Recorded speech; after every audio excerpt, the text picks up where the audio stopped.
Now, before we get started today, I want y'all to know that this is a judgment-free zone.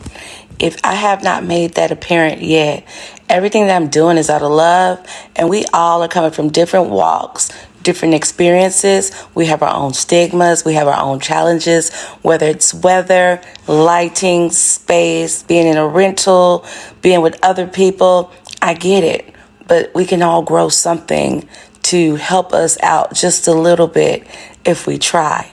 So several people on here have said that money is the reason that they've had a challenge with growing food, right?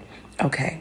I'm not going to ever reply back to anybody who says this money is the problem with what I'm about to say, because I don't want to offend anybody or insinuate that they would be on public assistance, whether it's true or not. Because again, hey, we're in a pandemic, everybody going through. Hell, if nothing else, the airlines and everybody showed us, even they living paycheck to paycheck. I'm just saying. Okay, so now that we got that clear, let's keep going. Anybody who is on SNAP, receive SNAP for their kids or anything else like that, let me tell you what I know from issuing Medicaid and food stamps. All edible plants or anything that will grow you edible food is fair game for SNAP. That means, sis, you can go out and get that apple tree. Bro, those little bell pepper plants you saw in the store, you can get those and throw them in the ground or a pot. You can get some blueberries, lemon trees, they'll grow in your house even in the winter.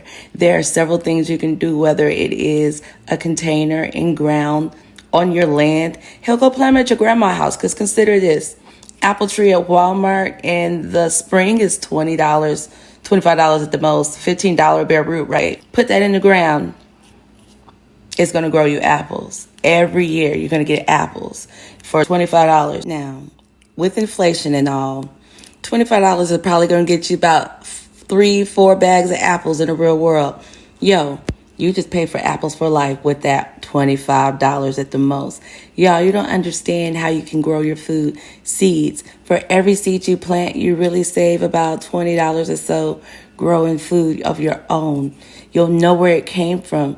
You won't look at those apples all side-eyed. You won't look at those grapes like that. You'll know where them tomatoes came from. You'll also realize that it's a difference in the flavor.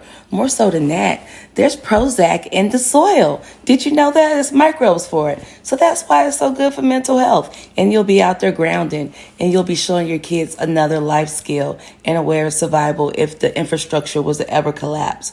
It'll be beneficial to everybody. But basically what I'm saying is, if you got SNAP, use it. I don't care if you just buy one tree a year. This concludes my TED Talk. Grow food and stay safe, y'all. Hey, y'all. It's Erica Plants with Gardening Under Influence, LLC, where we teach you how to grow on with what you got.